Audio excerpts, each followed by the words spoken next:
முறைப்படுத்துவதற்கு அவசியமானதுங்கிறதா சட்ட திருத்தத்துடைய முக்கியமான நோக்கம்ன்றாரு. நான் ரொம்ப கனத்த மனதோடு இந்த விவாதத்துல பங்கேற்கிறேன். புரட்சியாளர் பாபா சாஹேப் அம்பேத்கர் தன்னுடைய பதவியை ராஜினாமா செய்த ஒரு நொடி சார், ரொம்ப நேரம் ஆயிடுச்சு. நான் ஒரு 35 நிமிஷம் நீங்க அடுத்த சுற்றுல பேசலாம். அடுத்த சுற்றுல எதுவான என்ன பேசவே ஆரம்பிக்கல. அடுத்த சுற்றுல பேசலாம். ராமசாமி என்ன நான் பேசவே ஆரம்பிக்கல. அதுக்கப்புறம் வாங்க. அம்பேத்கர் அவர்கள் ஒரு பெரிய மன வருத்தத்தோடு கனத்த மனதோடு எப்படி தன் பதவியை ராஜினாமா செய்த போது பேசினாரோ அந்த மனநிலையிலிருந்து நான் பேசுகிறேன். திப்பு சுல்தானுடைய எலும்புக்கூடுகள் எங்கே இருக்கிறது என்று தேடப்படுகிறது. இப்போது ஹைதர் அலியினுடைய வாள் சுக்குநூறாக உடைக்கப்பட்டு எங்கே கரைக்கலாம் என்று தேடுகிறார்கள்.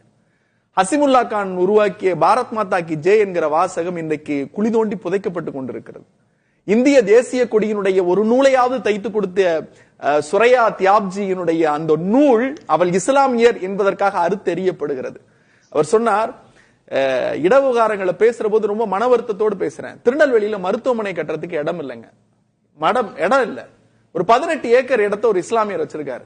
இங்க ஒரு அரசு மருத்துவமனை கட்ட போற இடம் கொடுங்கன்னு உடனே கையெழுத்து போட்டு மக்களுக்கு போகட்டும். திருநெல்வேலி அரசு மருத்துவமனையில இஸ்லாமியர்கள் மட்டும் மருத்துவம் பார்க்கல. இந்த நாடு என்பது இவங்க நிலத்தை அங்கீகரிக்கிறோம், அரசை வழி நடத்துகிறோம், சொத்தை வழி நடத்துகிறோம். நீங்க யார் சார் அதை கேட்கறதுக்கு? நீங்க யார் அதை கேட்கறதுக்கு? இந்த நாடு இந்தியாவினுடைய அரசியலமைப்பு சட்டம் எல்லோருக்கும் சம உரிமை கொடுக்கிறது. மதத்தின் அடிப்படையில் நான் இஸ்லாத்தை விரும்பலாம், கிறிஸ்தவத்தை விரும்பலாம், சீக்கியத்தை, பௌத்தத்தை, இந்துவை எது வேணாலும் விரும்பலாம் அல்லது விரும்பாமலும் இருக்கலாம். எனக்கு அந்த உரிமையை கொடுக்கிறார். நாகராஜன் பேசுறப்ப ரொம்ப அற்புதமா சொல்றார். வக்குபாரிய சட்டத்துல ஒரு நான் முஸ்லீம் வரதுல உங்களுக்கு என்ன பிரச்சனை அப்படின்னு கேட்கிறார். நீங்க நியாயவான் தானே? நீங்க நியாயவான் தானே? நான் ஒரு கேள்வி கேட்கிறேன். 2 வாரத்துக்கு முன்னாடி ஹெச் ராஜாவும் நீங்கள் என்ன அயோக்கியத்தனம் பண்ணீங்க? நர்கிஸ் கான் ஒருத்தர் சார், நர்கிஸ் கான் ஒருத்தர் தஞ்சை பாபநாசத்துல பிரசன்ன ராஜகோபாலா சுவாமிகள் கோவில்ல அரங்காவலர் நியமிக்கப்படுறார். அவர் ஒரு இந்து, பிறப்பால் இந்து, வளர்ப்பால் இந்து, இந்த நிமிடம் வரைக்கும் இந்து. அவர் பேர் நர்கிஸ் கான். ஏன்னா அவங்க அம்மா கருவுல இருந்து அவர் வெளியில வர்றப்ப சிக்கலான அறுவை சிகிச்சை செய்த மருத்துவரின் பெயர் இஸ்லாமியர் நர்கிஸ் கான். அவர் பேரை அவருக்கு வச்சிருக்காங்க. ஒரு இந்து இஸ்லாமியரின் பெயரை வைத்ததுக்கு அரங்காவலரா எப்படி நியமிக்கலான்னு துடிச்சவங்க இவங்க இப்ப பேசுறவங்க, இங்க உட்கார்ந்து இருக்கவங்க. அந்த துடிப்பு ஏன் இங்கே வர மறுக்கிறது? இஸ்லாமியர் சார் இது என்னமோ சொல்றாங்க, சொத்தை வழி நடத்துகிறோம், சொத்தை இல்ல. இஸ்லாமியர்கள் அவர்களுடைய மத கடமைக்காக, அவர்களுடைய நல்வாழ்வுக்காக, அவர்களுடைய வளர்ச்சிக்காக, பொதுவுக்காக ஒரு சொத்தை எழுதி கொடுக்கிறார்கள். இஸ்லாமியர்களே பாதிக்கப்படுகிறார்கள். அவங்க பிரச்சனை, அவங்க பிரச்சனை. உங்களுக்கு என்ன அவசரம்? உங்களுக்கு என்ன அவசரம்? இந்து கோவில்கள்ல ஒண்ணு இல்ல சார். நான் திரும்பவும் சொல்றேன், திருவண்ணாமலைக்கு வெள்ளை கோபுரத்துக்கு எய்தாப்புல இருந்த 5 கோடி நிலத்தை சுருட்டி வச்சிருந்தது யாரு? பாஜகவினுடைய மாவட்ட செயலாளர் தானே? பாஜகவின் மாவட்ட செயலாளர் தானே? இந்த அறநிலையத்துறை அமைச்சர் சேகர் பாபு புல்டோசரோட போய் எடுத்தார்ல. அப்ப எங்க போனாங்க இந்த சொத்தை? ஐயோ சொத்தை கொள்ளையடிக்கிறார்கள் சொன்னவங்க. இதற்கு காரணம் என்ன? நான் கேட்கறது ஒன்றே ஒன்றுதான். சட்ட திருத்தம் 1995 வக்குபாரிய சட்டப்பிரிவு 17 படி இஸ்லாமியர் அல்லாதவரை அங்க நியமிக்க முடியாது. நான் ஒரே ஒரு கேள்வி கேட்கிறேன் சார். இவங்களுடைய நாடகம், இரட்டை நாடகம். என்ன சொல்றாங்க? சொத்தை அபகரிக்கிறார்கள், ஆடு நனைதன் ஓனாய் கவலைப்படுற கதை பாஜகவினுடைய கதை. இன்னைக்கு 2 பேர் நாடாளுமன்றத்தில் உண்மையாக உளப்பூர்வமாக பேசி இருக்கிறார்கள் திமுகவின் நாடாளுமன்ற உறுப்பினர்கள். ஒன்று எங்களுடைய துணை பொதுச் செயலாளர் மாண்புக்கு மரியாதைக்கு உரிய ராசா, அதை போலவே கொள்கை பரப்பு செயலாளர் திருச்சி சிவா கண்ணீர் விட்டு பேசியிருக்காங்க. அவர்கள் சொன்ன நியாயத்தை பதில் பேச வேண்டும். யாரு சொல்றது? இவங்க சார் புல்டோசரை வச்சு அரசியல் நடத்திக்கிட்டு இருக்கவங்க, புல்டோசரை வச்சு அரசியல் நடத்திக்கிட்டு இருக்கவங்க. இன்னைக்கு எத்தனை இஸ்லாமியருடைய பெருநாள் வந்ததே, எத்தனை மசூதிகள் மூடப்பட்டது சார். ஒரு ஈமான், ஒரு இமாம் சார், ஒரு உத்தரப்பிரதேசத்துல நான் பார்த்த கண்கலங்கிய காட்சி. அது பெருநாள், அவர்களுடைய கொண்டாட்டம்.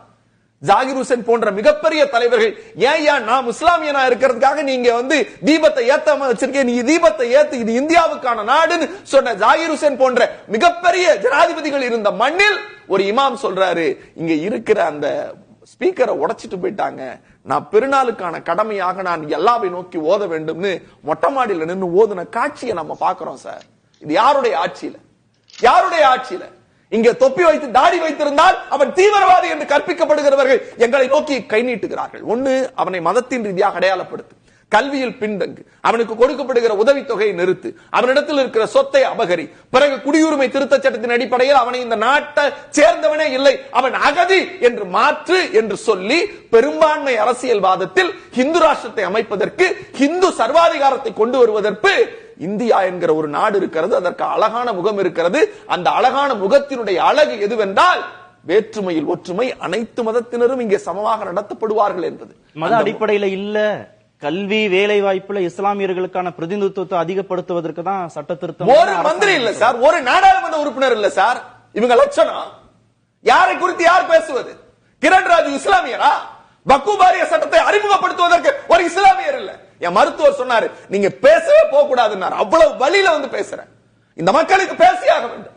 சுதந்திர இந்தியாவிற்கு அவர்கள் சிந்திய ரத்தம், இந்த மண்ணை உருவாக்குறதுக்கு, இந்த நாடாளுமன்றத்தை உருவாக்குவதற்கு அவர்கள் செய்த சாதனை எவ்வளவு சார்.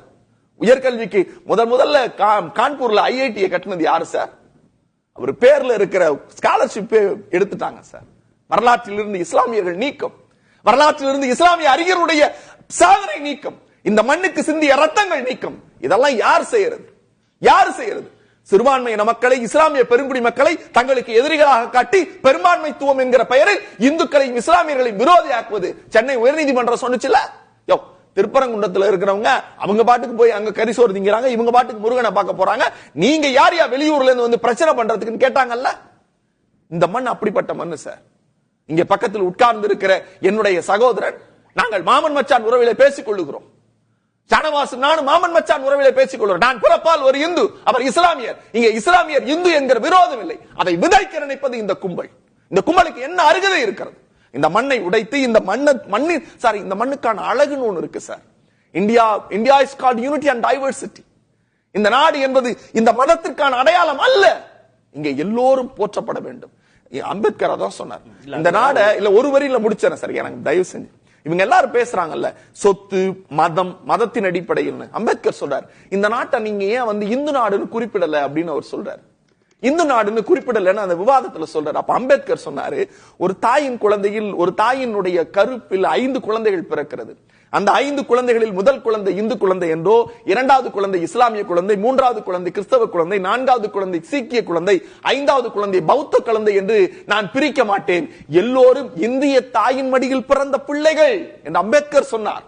அந்த சட்டத்தை தான் இவர்கள் அறுத்து எறிகிறார்கள்.